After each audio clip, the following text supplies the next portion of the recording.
आज के इस वीडियो में मैं आपको दिखाऊंगा कि आज हम अपनी एक्सपोर्ट शिपमेंट हैंडल करने वाले हैं, तो उसमें क्या क्या इंपॉर्टेंट होता है। मैं निकल गया हूँ अपने वेयर हाउस के लिए। तो एक्सपोर्ट शिपमेंट में एक्चुअली बहुत सारे पॉइंट्स होते हैं जो मैं आज इस वीडियो में आपके साथ डिस्कस करूँगा और दिखाऊँगा भी कि हम लोग जो है कैसे करके एक्सपोर्ट शिपमेंट में किन किन चीज़ों का ध्यान रखा जाता है। तो बहुत सारे पॉइंट होते हैं, जैसे कि size of the box, weight of the box, और पैकेजिंग जो है वो बहुत अच्छे से होनी चाहिए। किसी तरह का कोई उसके अंदर पिन वगैरह या कोई इस तरह की चीज़ ना चली जाए, इंसेक्ट्स वगैरह ना चले जाएँ, दीमक वगैरह ना चली जाए। तो उसी के लिए अब हम अपने वेयर हाउस के लिए निकले हुए हैं। इंडस्ट्रियल एरिया में पहुंच गए हैं। ये एंट्री कर रहे हैं अब हम इंडस्ट्रियल एरिया में, और वेयर हाउस में पहुंचा। ये लगभग 400 बॉक्स की एक शिपमेंट है हमारी, जिसमें कि आप दोनों एग्जांपल देखेंगे, बॉक्स भी हैं और बेल पैकिंग भी है। तो सी शिपमेंट है और कंटेनर से जाएगी। तो इसमें क्या है कि जो रग्स हैं, बड़े बड़े प्रोडक्ट हैं, उनको हमने बेल पैक किया है और बाकी चीज़ें जो है वो बॉक्स में पैक हुई हैं। अब चूँकि बहुत सारे आर्टिकल हैं, बहुत सारी आइटम्स हैं, तो उनके लिए जो लोग भी हमारे रेस्टोरेंट देख रहे हैं उनको मैं एक बात बता दूं कि इवन बॉक्स कस्टमाइज बनवाने पड़ते हैं। अलग अलग साइज़ के बॉक्सेस बनते हैं पर्टिकुलर प्रोडक्ट की पैकेजिंग की रिक्वायरमेंट के हिसाब से। तो जब मैं ये कहता हूँ आप लोगों से कि भाई अपने प्रोडक्ट लाइन में, अपने काम में जो है आपकी पकड़ बहुत अच्छी होनी चाहिए, तो ये भी एक रिक्वायरमेंट है। तो क्या होता है कि देखिए, जैसे जो हमारे बॉक्स हैं, जो हमारी पैकिंग हुई है, जो पैकिंग टीम है, उसने अपने लोड नंबर डाल दिए। लोड के हिसाब से 1 2 3 4 5 अलग अलग आर्टिकल के हिसाब से डाल दिए नंबर। लेकिन शिपमेंट ऐसे नहीं जाएगी। तो थोड़ी थोड़ी इन्फॉर्मेशन रफ वे में लिख देते हैं। बॉक्स का वज़न किया जा रहा है, एक एक बॉक्स का वज़न, ग्रोस वेट और नेट वेट लिखा जाता है पैकिंग के अंदर। और ये सब जो देखो ना, अभी रफ इन्फॉर्मेशन है, जिससे कि बॉक्स के अंदर क्या है ये पता चल सके, और उसके हिसाब से ये अलग अलग रखा जाता है। देखिए अभी आपने जो ये देखा ना, वो 4 बॉक्स थे सिर्फ, है ना, ये आपने देखा। तो वो जो 4 बॉक्स हैं वो स्पेशली उस साइज़ के लिए बनाए गए हैं। तो आप सोचिए कितना इंपॉर्टेंट होता है। ऐसा नहीं है कि हम किसी भी चीज़ में डाल करके बेचते हैं। तो रिक्वायरमेंट होती है एक पर्टिकुलर, उसका हमें ध्यान रखना पड़ता है एक्सपोर्ट में। तो इंफॉर्मेशन का सही होना और बॉक्स के अंदर वही माल का निकलना, ये बहुत ज़्यादा लीगली और कस्टमर के लिए भी बहुत इंपॉर्टेंट होता है। और उसका ग्रोस वेट, नेट वेट, ये सारी की सारी इन्फॉर्मेशन जो है आपके फिंगर टिप पे होनी चाहिए। यानी आपके इनवॉइस और पैकिंग लिस्ट में जो इन्फॉर्मेशन है वो आपके गुड्स से बिल्कुल मैच करनी चाहिए।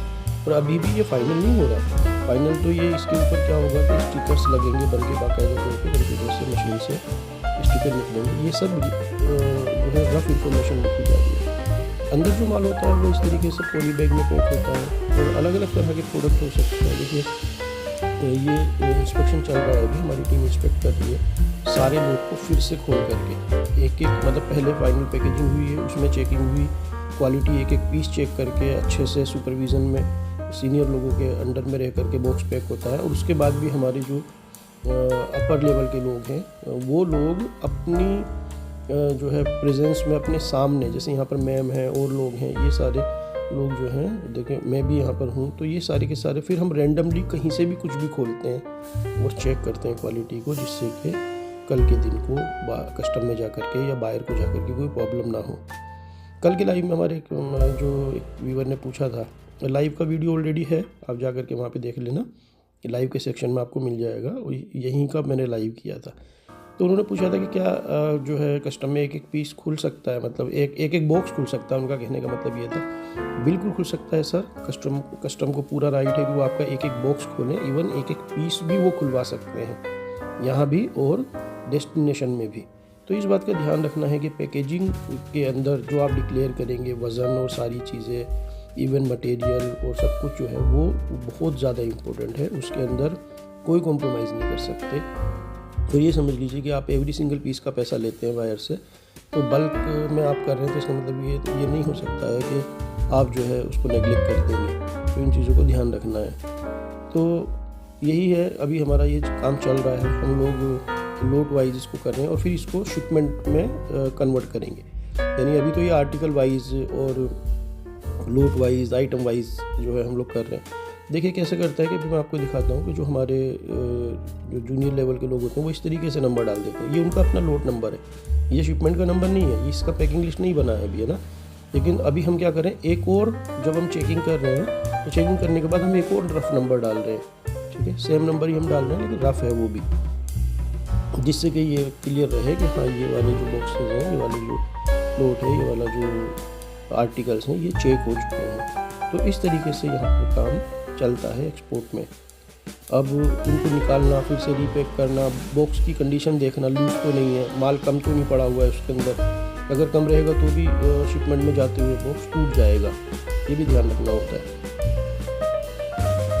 टेपिंग वगैरह ठीक से हुई है, तो ये सारी की सारी चीज़ों पे जो है ना पूरा ध्यान रखना होता है। जबकि एक दफ़ा इसमें हमारी लेबर फैक्ट्री में हमारी, तो जहाँ पे हमारी फैक्ट्रीज में काम होता है वहाँ पर ये सारे काम ऑलरेडी हो चुके हैं, लेकिन फिर भी ये एक्सपोर्ट का बिजनेस है, तो आप इसको ऐसे नहीं कर सकते कि ठीक है साहब वहीं पे हो गया और आप भरोसा कर लेंगे। नहीं, अलग अलग लेयर में किसी जगह पर आप गलतियाँ ना हो, अलग अलग लेयर में आपको काम करना पड़ता है हमेशा। आप मतलब ठीक है आपकी कितनी भी एक्सपर्ट टीम है वहाँ पर, लेकिन तब भी लेयर्स बनाने पड़ते हैं जिससे कि ये ना हो कि वो जो नीचे वाले लोग हैं वो बेफिक्र हो जाएं, या अगर कोई ह्यूमन एरर आया है, कोई गलती हुई भी है किसी से, तो वो सेकंड लेयर में, थर्ड लेयर में पकड़ में आ जाए। तो इस बात को ध्यान रखना है कि अगर कस्टम में पकड़ में आए तो आपको पेनल्टी भी देनी पड़ सकती है। माल भी अगर यहाँ पकड़ में नहीं आया और बायर के एंड में जाकर के पकड़ में आया तो वहाँ पर तो पता चलेगा कि माल को ही डिस्ट्रॉय कर देंगे वो लोग। और इन चीज़ों का ध्यान रखना। और फिर दूसरी बात ये देख सकते हैं कि कॉस्ट कितनी आ जाती है इसमें। एक जो बॉक्स है ना, वो बॉक्स में किसी में 5 पीस है, किसी में 10 पीस है किसी आइटम के, और बहुत महंगी आइटम्स नहीं है, लेकिन फिर भी ये बॉक्स जो है, बॉक्स ही 120 रुपये 130 रुपये का है। तो एक्सपोर्ट में एक चीज़ का और ध्यान रखना है कि आपकी ये जो सारी कॉस्ट है, मतलब रीचेक करना और पैकिंग को बहुत अच्छे से करना और बॉक्स का जो खर्चा है, यही काफ़ी हो जाता है। इस बात का ध्यान रखना है। तो अगर आपका कोई क्वेश्चन है और आप यहाँ पर नए हैं तो हमारे चैनल को सब्सक्राइब कीजिए। वीडियो कैसी लगी मुझे बताइए। हम देखिए खुद एक्सपोर्टर हैं और आपके साथ वही चीज़ें शेयर करते हैं जो हम लोग करते हैं एक्चुअली। अब मैं निकल चुका हूँ अपनी फैक्ट्री से, वेयर हाउस से घर की तरफ। मिलते हैं फिर किसी एक नए वीडियो में। थैंक यू सो मच, आपने यहाँ तक वीडियो देखा। कमेंट करके मुझे ज़रूर बताइए कि आपको क्या बात समझ में आई है। डराना आपको मकसद नहीं है, लेकिन रियलिटी दिखाना आपको मकसद है, क्योंकि यूट्यूब पे लोग फेक ज़्यादा हैं।